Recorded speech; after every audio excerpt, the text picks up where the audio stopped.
तो आज हम प्रश्नावली 13.2 का क्वेश्चन नंबर 1 और 2 करने वाले हैं। तो सबसे पहले हम क्वेश्चन नंबर 1 देखते हैं। ऊंचाई 14 सेमी वाले एक लंबवर्तीय बेलन का वक्र पृष्ठीय क्षेत्रफल हमें दे रखा है। बेलन के आधार का जो व्यास है वो हमें ज्ञात करना है। तो चलिए देखते हैं कैसे ज्ञात होगा ये। तो हमें ऊंचाई दे दी और बेलन का जो वक्र पृष्ठीय क्षेत्रफल है वो दे दिया और हमें बोल दिया कि इसके आधार का जो व्यास है वो ज्ञात करो। तो बेलन का जो वक्र पृष्ठीय क्षेत्रफल होता है वो क्या होता है 2πr(h) ये होता है। तो हम 2πr(h) इज इक्वल टू 88 लिख सकते हैं। ले उससे पहले हम लिखेंगे कि माना कि लंबवर्तीय बेलन के आधार की त्रिज्या 8 सेमी है। तो हमें सबसे पहले त्रिज्या ज्ञात करनी होगी। तो व्यास क्या होता है, त्रिज्या का डबल ही तो होता है। तो हम त्रिज्या ज्ञात कर लेंगे, फिर उसका डबल कर देंगे तो हमारे पास आ जाएगा व्यास। तो अब हमें लिखना है कि प्रश्नानुसार बेलन की ऊंचाई, प्रश्न में दी हुई है बेलन की ऊंचाई, वो हम लिख देते हैं। बेलन की ऊंचाई दी रखी है 14 सेमी, 14 सेंटीमीटर दी रखी है। अब हम लिखेंगे बेलन का वक्र पृष्ठीय क्षेत्रफल, बेलन का वक्र पृष्ठीय क्षेत्रफल यह भी हमें दिया हुआ है। बेलन का वक्र पृष्ठीय क्षेत्रफल हमें कितना दिया हुआ है बुक में, 88 सेमी स्क्वायर। यही तो हमें दिया हुआ है क्वेश्चन में कि एक बेलन है उसका वक्र पृष्ठीय क्षेत्रफल दे दिया और ऊंचाई दे रखी है। तो हम जो दे रखा है वो हम लिख लेते हैं।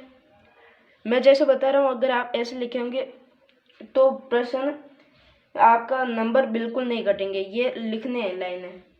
फिर हमें लिखना है बेलन का वक्र पृष्ठीय क्षेत्रफल। इसके आगे हम ये भी लिख सकते हैं कि हम जानते हैं बेलन का वक्र पृष्ठीय क्षेत्रफल, ये भी गलत नहीं है। बेलन का वक्र पृष्ठीय क्षेत्रफल कितना होता है 2πr(h) बेलन का वक्र पृष्ठीय क्षेत्रफल होता है, यानी कि अर्थात 2πr(h) बराबर 88, यानी कि बेलन का वक्र पृष्ठीय का सूत्र ये होता है। और हमें यहाँ पे वक्र पृष्ठीय क्षेत्रफल कितना दिया हुआ है 88।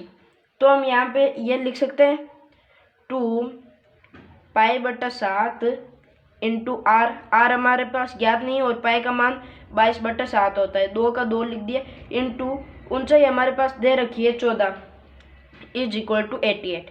यानी इस सूत्र को हम सोल्व करेंगे तभी तो 88 आएंगे। तो मैं ऐसे बराबर में लिख सकता हूँ, ये दोनों बराबर है। इसका मान भी तो 88 है और ये 88 का 88, यानी दोनों बराबर है। तो इससे हमारे पास r का मान आ जाएगा, यानी कि त्रिज्या आ जाएगी। तो मैं यहाँ पे ये कट रहे हैं, 7 से 14 कट रहा है 2 बार, यानी कि 7 का भाग 14 में 2 बार गया। यहाँ पे आप देख सकते हैं मैंने एक बेलन का चित्र बनाया है। ये हमें जो दिया हुआ है, यहाँ पे हमें ये आधार का जो व्यास है वो हमें ज्ञात करना है, ऊंचाई हमें दे रखी है और इसका वक्र पृष्ठीय क्षेत्रफल, यानी कि ये जो ऊपर का है, ऊपर का ढक्कन टाइप, जैसे आप किसी डब्बे को भी देख सकते हैं अपनी गैस की टंकी जैसे। तो ऊपर का जो ढक्कन है वो खुला है और नीचे का है उसको भी हमें ज्ञात नहीं करना, यानी ऊपर को और नीचे को छोड़ के जो बीच में गोल गोल है ये हमें ज्ञात करना है। इसे कहते हैं वक्र पृष्ठीय क्षेत्रफल। तो हमने यहाँ पे ये इतना कर लिया था। तो हम यहाँ पे सिंपल लिख देंगे 2 × 22 × 6 इंटू 2 इज इक्वल टू 88 लिख सकते हैं। भाई 1407 से 14 तो 7 से 2 बार कट गया, तो 14 की जगह 2 आ गया और 7 नहीं रहा। तो अब हम क्या करेंगे, हमें क्या चाहिए यहाँ पे, हमें तो भाई r का मान निकालना है और कुछ नहीं करना। तो मैं क्या करूँगा, r को इधर रखूँगा और बाकी सबको उधर भेज दूँगा। और उधर बराबर के उधर जाते हैं तो चिन्ह चेंज होते हैं, या आप भी जानते हैं। तो यहाँ पे चिन्ह चेंज हो जाएंगे। सब यहाँ पे मल्टीप्लाई में है तो सब जो है वो 88 के बट्टा में आ जाएंगे, यानी कि भाग में। यहाँ पे गुणा का चिन्ह है, उधर आएंगे तो भाग हो जाएगा। 2 × 22 × 2 ये हो गया। अब हमारे पास r का मान निकालना है। 2 से 88 गए 44 बार, फिर 2 से 44 गए 22 बार और 22 से 22 कट गए। तो ये पूरा कट गए। तो ये कटे तो बच्चा क्या, यानी कि 22 का भाग 22 में कितनी बार गया, एक बार। तो r का मान आ गया हमारे पास 1 सेमी। यहाँ तक क्लियर है, समझ में आ गया। यानी कि हमारे पास त्रिज्या क्या है, 1 सेमी त्रिज्या आ गई। तो हम यहाँ पे लिखेंगे अतः बेलन के आधार का व्यास, अतः बेलन के आधार का व्यास 2r। मैंने आपको शुरुआत में बताया था व्यास होता है क्या, यानी कि 2 बार त्रिज्या। ये देखिए यहाँ पे मैंने बनाया भी है, ये जो है ये पूरा एक गोल चक्कर है। इसका जो आधा है, इधर से बीच में एक बिंदु है, इस बिंदु से जो उधर वाला है या इस बिंदु से यहाँ तक, ये एक त्रिज्या हो गई। अब इस बिंदु से यहाँ तक और लूँगा तो एक त्रिज्या और जो हो जाएगी, और ये जो पूरा होता है एक पूरी लाइन बन जाती है। तो इसे कहते हैं व्यास। यानी कि दो त्रिज्या को 2 से गुणा करेंगे तो हमारे पास व्यास आ जाएगा। तो 2 मल्टीप्लाई बाय त्रिज्या हमारे पास है 1 सेमी। 1 सेमी दी हुई है, तो 2 को 1 से गुणा करने पर आता है 2 सेमी। ये हमारा हो गया आंसर। ये हमारे पास आंसर आ चुका है। अब हम करते हैं क्वेश्चन नंबर 2। क्वेश्चन नंबर 2 हमारे पास दे रखा है धातु के एक चादर से 1 मीटर ऊंची और 140 सेंटीमीटर व्यास के आधार वाली एक बंद बेलनाकार टंकी बनाई जाती है। धातु का एक चादर है, उससे 1 मीटर तो ऊंची है और व्यास जो है वो है 140 सेंटीमीटर है।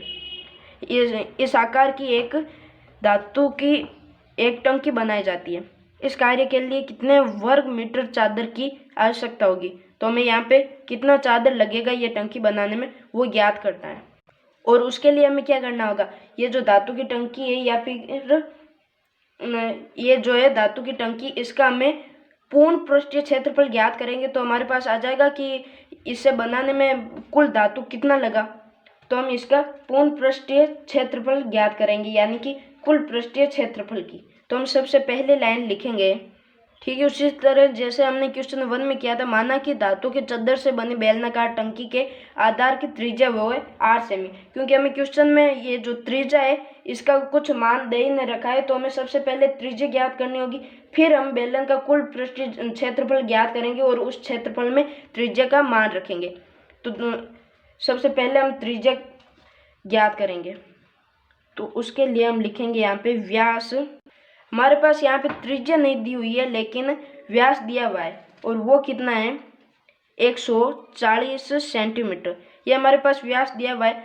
हमने पिछले क्वेश्चन में देखा कि त्रिज्या का डबल जो होता है वो व्यास होता है। तो हमारे पास इस व्यास से त्रिज्या निकालेंगे तो हम क्या करेंगे, 2r होता है ना, यानी कि व्यास 2r होता है।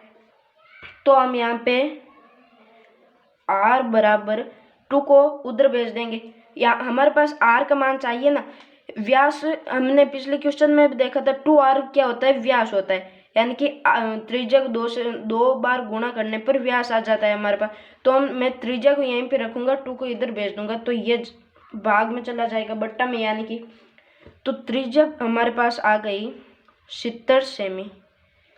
70 सेमी आ गई। मैंने कुछ नहीं किया, सिर्फ इसका आधा कर दिया, यानी कि त्रिज्या निकाल दी। व्यास हमें दे रखा है, त्रिज्या नहीं है, तो मैं त्रिज्या निकाल दी मैंने। अब ये त्रिज्या मेरे पास सेंटीमीटर में आई, लेकिन मेरे पास ऊंचाई जो है वो 1 मीटर है, यानी मीटर में है। तो मैं इसे मीटर में बदलूंगा। तो इसे मीटर में बदलने के लिए हम जानते हैं कि 1 मीटर में 100 सेंटीमीटर होते हैं। तो सेंटीमीटर को मीटर में बदलने के लिए हम इसे 100 से डिवाइड कर देंगे। 100 से डिवाइड करने पर 1 0 से 1 0 तो कट गए, और इसे डिवाइड करने पर आ जाएगा 0.7 मीटर।